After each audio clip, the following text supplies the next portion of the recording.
जम्मू कश्मीर के डोडा में देश के 4 वीर जवानों की शहादत हुई। 4 जवानों की शहादत का बदला कब तक? सवाल इसलिए है क्योंकि जम्मू कश्मीर के डोडा में आतंकवादियों से लोहा लेते हुए कैप्टन ब्रजेश थापा समेत 4 जवान शहीद हो गए। आतंकवादियों के मूवमेंट का पता चलने पर सोमवार की रात जवानों ने सर्च ऑपरेशन चलाया था और इसी दौरान आतंकवादियों ने फायरिंग की। गोलीबारी में कैप्टन समेत 5 जवान जख्मी हो गए, जिन्हें अस्पताल ले जाया गया, लेकिन उनकी सांस थम गई। जवानों की शहादत पर एक और देश में गुस्सा भड़क उठा है, तो दूसरी तरफ सेना के आतंकवादियों के खिलाफ ऑपरेशन तेज कर दिया गया है। इस वक्त डोडा के जंगलों में सर्च ऑपरेशन चल रहा है, लेकिन पिछले 1 महीने में देखें तो आतंकवादियों ने जम्मू रीजन को अपना टारगेट किया है और आतंकी हमले में पिछले 1 महीने में 12 जवान शहीद हुए हैं। हालांकि अब सवाल यह है कि घाटी में आतंकवादियों की मदद कौन कर रहा है और आतंक का इलाज क्या सिर्फ सर्जिकल स्ट्राइक है? इसी मुद्दे पर चर्चा करेंगे, जनता की राय भी आपको दिखाएंगे, लेकिन उसके पहले एक रिपोर्ट तैयार की है, उस रिपोर्ट को देखिए।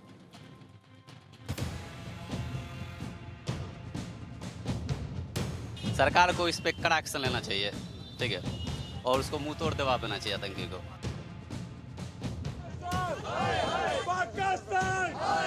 जो बार बार ये जो आतंकी हमले हो रहे हैं, इस हमले का एक मुंहतोड़ जवाब एक बार फिर से भारतीय सेना हमला करे और उनको मुंहतोड़ जवाब दे। चार जवानों की शहादत ने देश को गुस्से से भर दिया। डोडा में आतंकियों के कायराना हमले पर गुस्सा फूट पड़ा। आतंक के गढ़ में घुसकर मारने की आवाज बुलंद होने लगी। आतंक के अड्डे पर एक बार फिर सर्जिकल स्ट्राइक की मांग उठने लगी। दहशतगर्द बचेंगे नहीं, आपने देखा है पहले भी और आगे भी उनकी दुर्गति यही हो।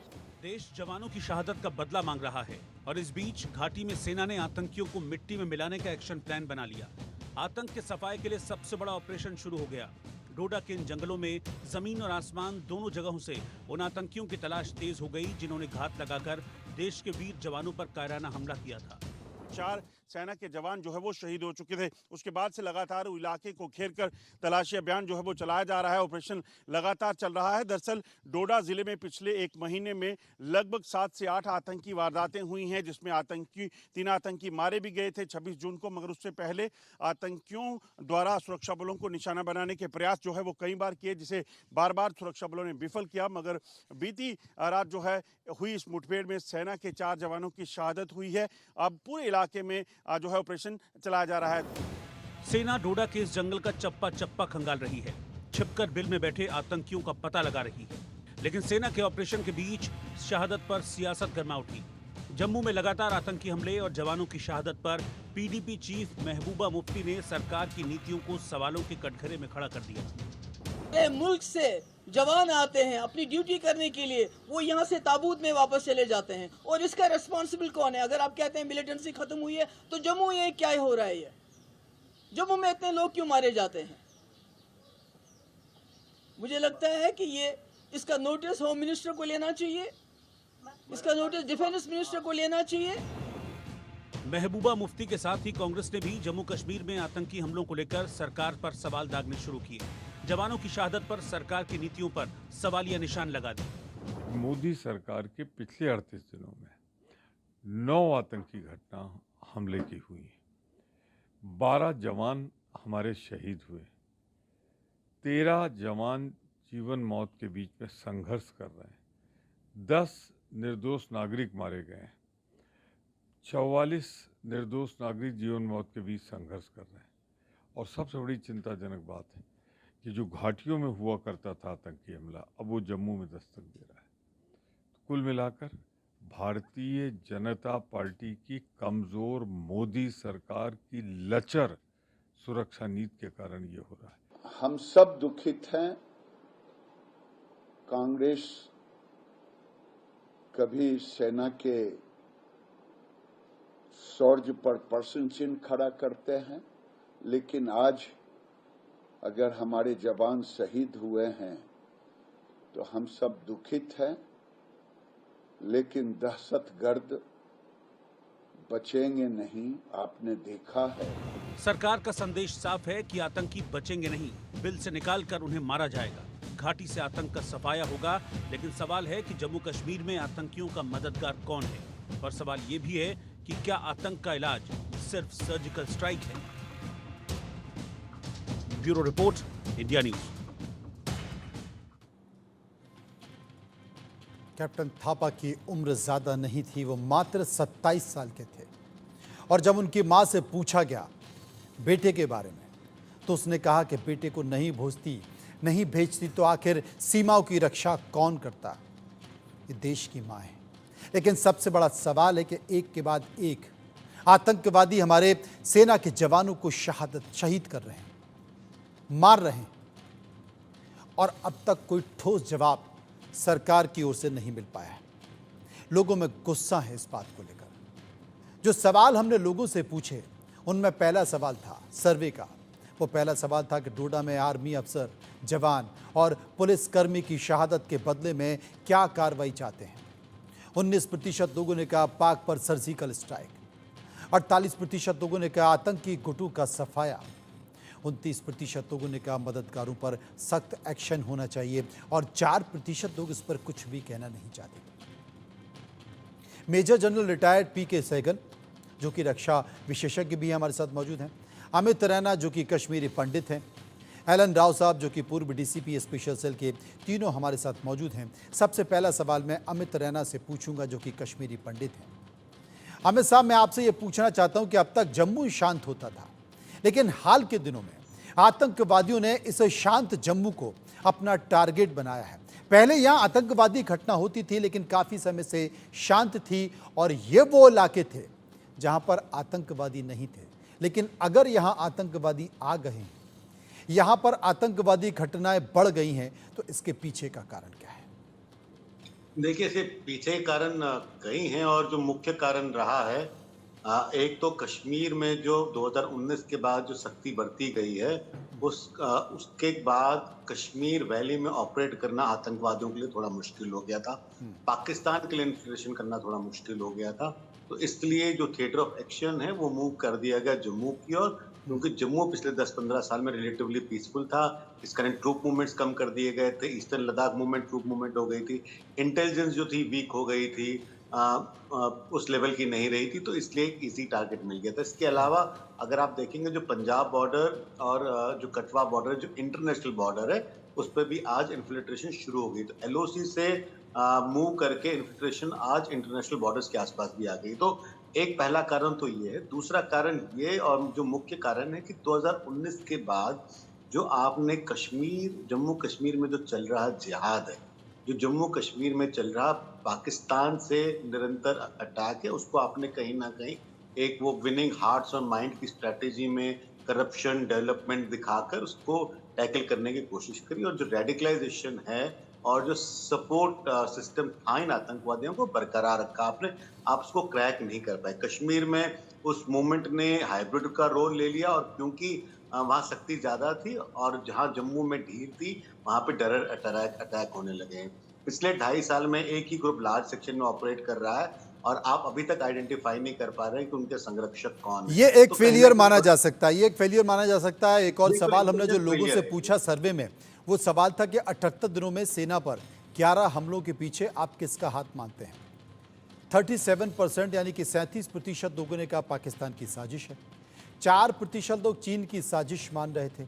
49% लोग यानी कि 49% लोग पाक चीन दोनों की साजिश मान रहे थे, और 10% लोग इस पर कुछ भी कहना नहीं चाहते थे। एक और सवाल हमने पूछा, तीसरा, जम्मू कश्मीर में अचानक आतंकवादियों के सक्रिय होने की वजह क्या है? 27% ने कहा कि बड़ी घुसपैठ की तैयारी है। 19% लोगों ने कहा विधानसभा चुनाव में खलल की यानी कि रुकावट पैदा करने की तैयारी है। 15% लोगों ने कहा इंटरनेशनल मोर्चाबंदी से बौखलाहट है, और 27% ये बता रहे कि बदहाल पाक ध्यान भटकाने की कोशिश कर रहा है। 12% लोगों ने इनमें से किसी भी विकल्प को नहीं चुना है।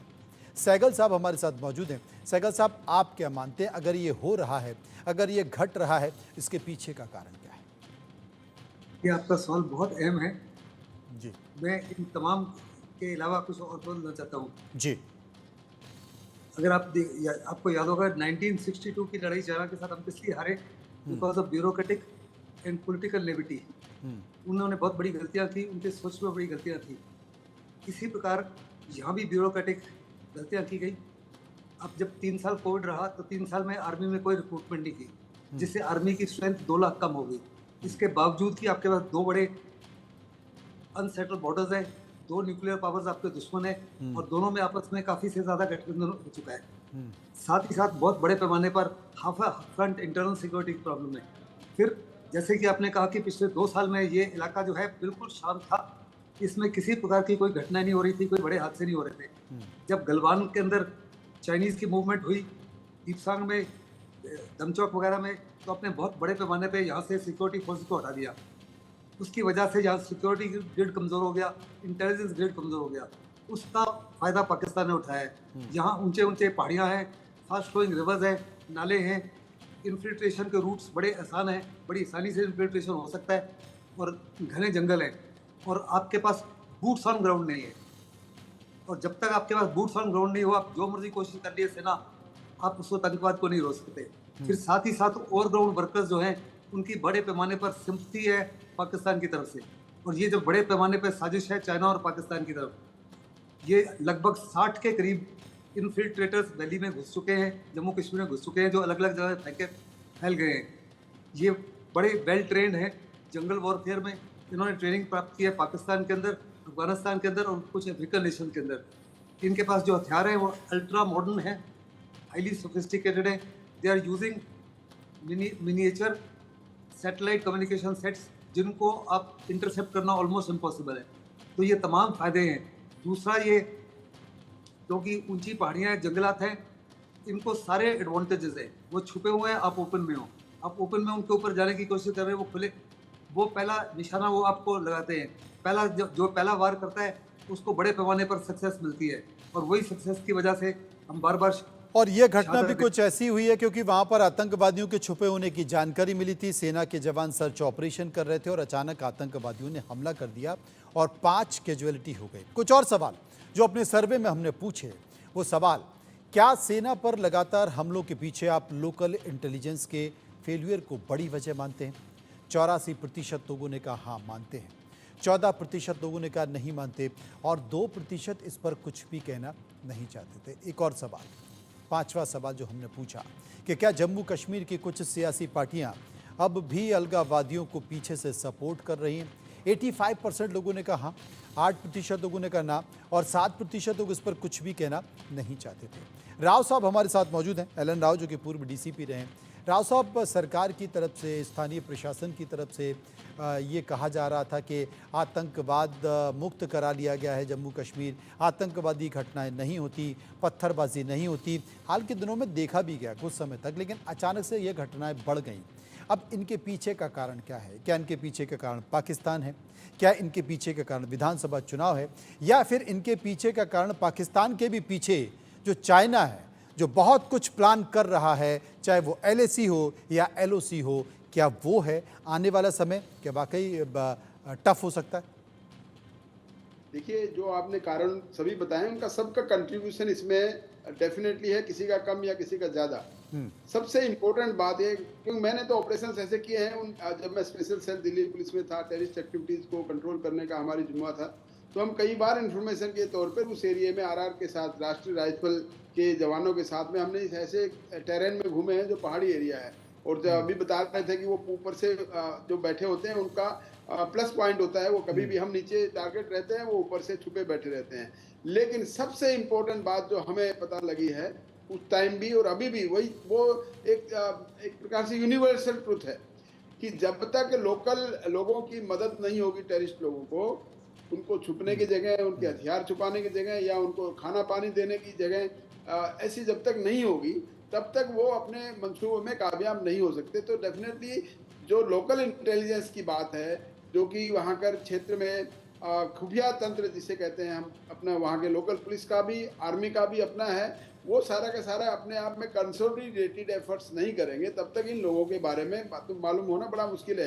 और जो इंसिडेंट जो अभी का हुआ जिसमें बहुत मारे गए हैं चार ऑफिसर हमारे एक मेजर के साथ में, तो वहां पर तो यही बात थी जो मैं बता रहा हूँ कि वहां उनको खबर मिली और तो खबर को उनको सर्च ऑपरेशन के लिए गए, लेकिन वहां पर जो वो ऊपर से कहीं बैठे थे या कहीं और से उन्होंने जो अटैक किया तो हमारे जवानों की ये क्षति हुई है। लेकिन उसके बाद जो मुझे पता चला है कि उसके बाद भी पुलिस ने सर्च ऑपरेशन में 10 आतंकवादियों को अभी इसी केस के कंटिन्यूएशन में मार गिराया है। लेकिन जहां तक लोगों की बात है, JNK के लोगों की बात है, वो लोग जब तक इनको साथ देना नहीं छोड़ेंगे तब तक वो लोकल सपोर्ट एक बड़ा कारण बताया जा रहा है कि लोकल सपोर्ट बहुत मिल रहा है, लेकिन हमने पत्थरबाजी बंद कर दी, लेकिन आतंकी घटनाएं बढ़ गई और 78 दिनों में अगर बात की जाए तो 78 दिनों में 11 आतंकवादी हमले हुए हैं, कई जवान शहीद हो गए हैं।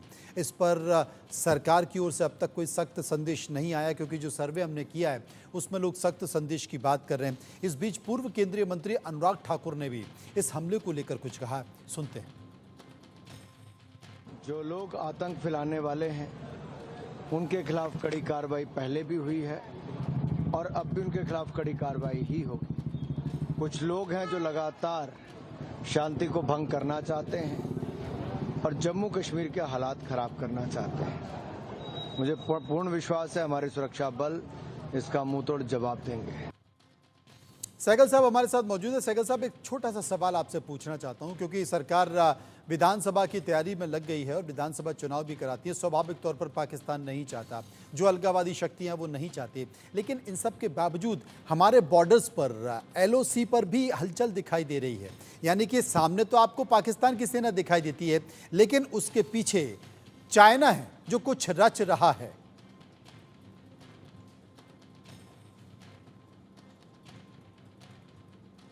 सहगल साहब, मेरी आवाज आ रही है? आपकी आवाज चली गई, लेकिन बाय एंड लार्ज अंडरस्टूड कि आप क्या पूछना चाहते हो। वास्तव में बहुत बड़े पैमाने पर चाइना जो है उसकी जबरदस्त कोशिश है कि पाकिस्तान के माध्यम से हिंदुस्तान को डिस्टेबलाइज किया जाए, खास करके ऐसे इलाके जहां पर चाइना का भी बहुत बड़े पैमाने पर जमावड़ा है। अगर आप देखो जम्मू कश्मीर में, लद्दाख के इलाके में चाइना का बहुत बड़ा जमावड़ा है।